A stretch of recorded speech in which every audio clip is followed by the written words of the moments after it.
Hey guys, welcome to Motoroids. This is Amit yet again and I'm driving the Jimny, as you can see. And why is that? Because I just drove the Thar ROXX for a few days, and when I read a lot of reports saying that the Thar ROXX is the last nail in the coffin of the Jimny and things like that, I was a little amused, because while I do agree that the Thar ROXX is a superior car on the road, it has more power, it has more features, it drives beautifully, it is in essence a much better family car with a lot of space inside as compared to the Jimny. The Jimny has its own virtues. Now, why I am doing this video after saying what I have said is because there are going to be plenty of buyers for this car even now, because it has its own virtues. And this video is going to be a case for the Jimny, wherein I'm going to tell you about the reasons where it has some advantages over the Thar. I'm not saying that it's a better car overall, but it has its own advantages, and for a certain number of people, those advantages may be important enough to choose this over the Thar ROXX. And I think for a buyer, all the positives and the negatives need to be listed out. And for someone who is in the market specifically for a 4x4 car, I think this video is important, because not everyone is looking for a super powerful, super spacious, tech-laden car, which is a lot more expensive too. So in this video, we are, after having duly accepted the fact that the Thar has more power, it has more space, it has better ride quality, it is better for the family, it has more boot space, all of those things, better features, we are going to talk about things where the Jimny does better. And for those who might be wanting to buy a 4x4 at a certain price, what are the advantages that this car offers? Let's get started with that.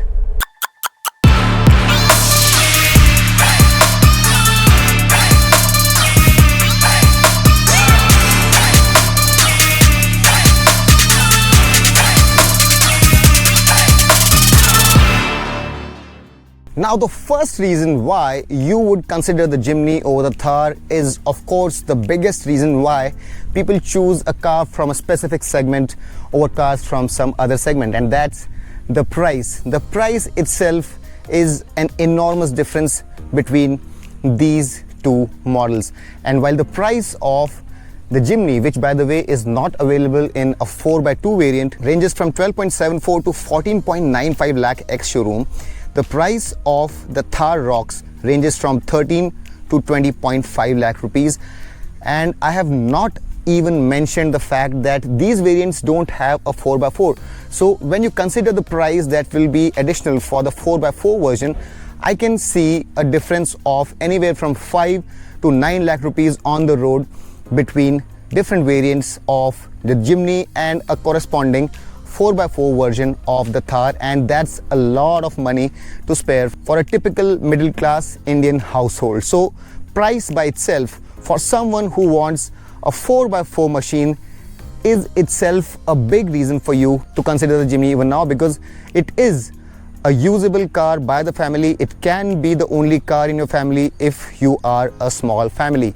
So the price is the biggest reason why the Jimny is still one of the strongest 4x4 products out there. Yes, I agree that Maruti should not have priced it so optimistically, and more than that, they should not have slashed the prices by so much.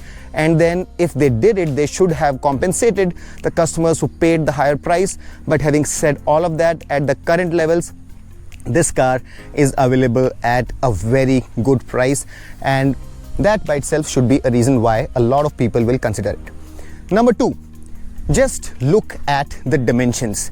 Yes, you heard me right. The Thar is so much bigger, so much wider, taller, has a longer wheelbase, which by the way means that it has got more space inside for family, it's more comfortable. But this car is so much more maneuverable within the city. Now we'll talk about the maneuverability within the city first, and then we'll talk about something else which is also very important.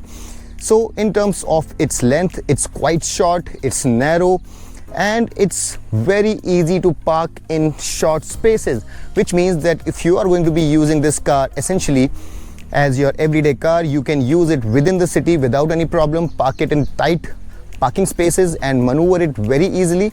And after all of that, the maneuverability on narrow trails is also going to be an advantage over the Thar. A lot of trails are not very wide, and on such narrow trails this car has a unique advantage over the Thar or the Thar ROXX. Now the third advantage of the Jimny comes in the form of a solid front axle, which means that not only is this more rugged, the difference when it maneuvers an obstacle in terms of ground clearance when the suspension gets squished is not going to differ by much. And while on the Thar ROXX with its IFS, the suspension may squish a little bit more than ideal, the ground clearance on the Jimny is going to be more consistent, and that makes it slightly better, slightly more rugged and reliable when you approach an obstacle. Also, the approach and departure and breakover angles are a give and take. I won't give too much importance to those parameters, but if you really have to talk about that, I think the Thar ROXX has a slightly better approach angle, but this one, owing to its shorter wheelbase and a very small overhang at the rear, has better breakover and departure angles. But all of that can be worked around a little bit, and I won't really pay all that much of an importance to that factor. But purely in terms of breakover angle and departure angle, the Jimny is slightly better. Number 4, the legacy. This car has been around for longer than the Thar has been, and while some of you might point to the Willys, that wasn't a Mahindra product per se, and the legacy of the Thar, while it's very strong, it's not as strong as the Jimny.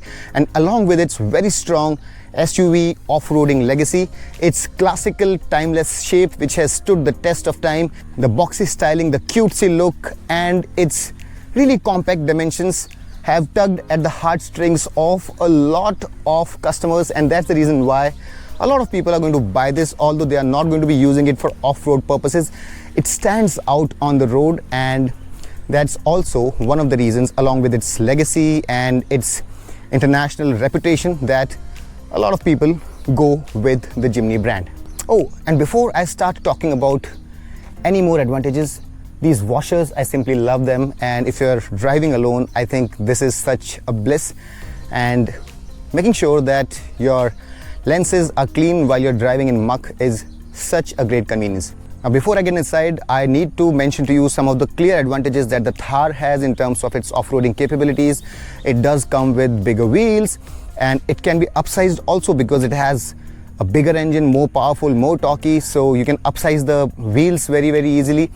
And apart from that, if you really talk about pure off-roading capability, this is essentially driven by BLD, while Thar comes with a locking diff which is electronically lockable, so that clearly is an advantage. So with this car you need to really sprint up, while with the Thar you can maintain a steady pace, and both the wheels are going to rotate exactly at the same speed without having to find any differential in the RPM. So in that sense, the Thar has an advantage, but this car has its own advantage in terms of the lightness that it has. And if you're not loading it up with people, which by the way is the right way to go off-road, this is a total mountain goat, and by virtue of the fact that this is so much lighter, its off-roading capabilities are multiplied. So like a lot of Jimny owners will tell you, don't go by what the specs say. This is a product which has been perfected over ages, and it really is a fantastic car if you want to take it off the road. Time now to have a look inside the cabin of the car as well, and as you can see, it's really dirty because I took it out off-roading and I went on a trip which was about 800 kilometers, so I could enjoy the car and experience it in its totality. And this is one peculiar thing that I observed, that while the Thar is quite high up, you sit very high up in the car, for an everyday family car, the entrance and the exit from this car, the Jimny, is reasonably high. I won't say it's as easy to get in as say the Venue, but even for the elderly or for the shorter ones amongst you, it's not very high, which by the way is the case with the Thar. Thar of course comes with a footboard and a grab handle here. However, if you just want to slide in, the height of the Jimny is a little bit more suited. Enter the car and you will be welcomed by an all black interior, which, mind you, the top end, and only the top end variants of the Thar does not have, so it gets dirty very quickly. I don't want to be criticizing the ROXX here, because the lower variants of the ROXX do come with black interiors and they can also be cleaned, but this one all across is all black, so all of this muck that you see here because of the off-roading can be cleaned very, very easily. Both the cars suck, absolutely suck, in terms of storage spaces. This one doesn't have any storage space here. This storage space is almost entirely unusable, and the only usable space that you have up front, according to me, is this bottle holder, which sometimes has to be used for your wallet or your cell phone or whatnot, because if you put it here, it's going to slide out, and if you put it in the glove box, of course it's not going to be accessible. So both the cars are not as good in terms of the space. However, the Thar ROXX does have an armrest which has some space inside, so this car also is not all that great when it comes to space. However, what I want to highlight here is that despite its exterior dimensions, the interior here is quite capacious, and myself being 5 feet 10, I can sit very, very easily here. And as my trip this time with my friends, 4 of us traveled for about 800 kilometers, and 2 of them were almost 6 feet. One of them was taller than 6 feet, and all of us traveled without any problem for the entire duration of this journey. So the point that I'm trying to make here is that if you want to be traveling with your family, this is a car that can be used. And which brings me to the boot. And the boot here is a measly 211 liters. However, the seats are 50-50 split, and while the Thar ROXX has a much bigger boot space, 470 liters plus, but we managed with 2 medium-sized suitcases and some haversacks, and trust me, there was absolutely no problem that we faced. So if you want to be traveling with your family for a trip which is 4 or 5 days long, and your family is not fond of traveling heavy, then you can very easily manage with the Jimny as well. Also, if you're a family of 3, you can put one of the seats down and you have a ton of space which can very easily be used. So while the practicality isn't something which I can harp on about, but this car still is pretty usable by a family of 3 or 4 where you have a kid or 2, and it can be used as your day-to-day driver. Now, coming to the final point, and which I really think is very important, is the ownership experience. And from a service and experience perspective, I really think all of you would agree that Maruti Suzuki, especially Nexa, treats you like kings, and the service experience at Maruti Suzuki is a lot better. So if you're going to be owning this car, your experience is going to be a lot better than that of the Thar, as the service experience at Mahindra is not comparable to the service experience that you have at Maruti. Now again, I would like to reiterate that if you had the luxury of spending anywhere from 5 to 9 to 10 lakh rupees extra, the Thar comes across as an overall better product for the family. However, you have to keep in mind that we are talking about the customer who wants to go out, have his little adventures, be able to buy a 4x4, and this is the kind of guy who probably will have only the budget to buy one car, and for him, this car can do everything that he wants to do. Take him to the office, ferry his kids to school, go out for a highway run, go off-road with confidence, and carry his family around for short to medium trips as well. I'm just putting things in perspective. This video in no way declares that this car is better than the Thar ROXX, but this is just a case for the Jimny where this car still has a lot of relevance for a lot of customers who either don't have the budget or have some very specific requirements. I really hope that I was able to clear out some doubts that you might have had in your mind about the 2 cars and whether you should actually be going for the Thar ROXX over the Jimny in some way with this video. And if you found this useful, do hit the like button, subscribe to Motoroids, and if you think any of your friends are going to benefit from all the information that has been provided in this video, do share it with those friends as well. Until next time then, this is your friend Amit signing off. Rev hard, rev free, and drive safe.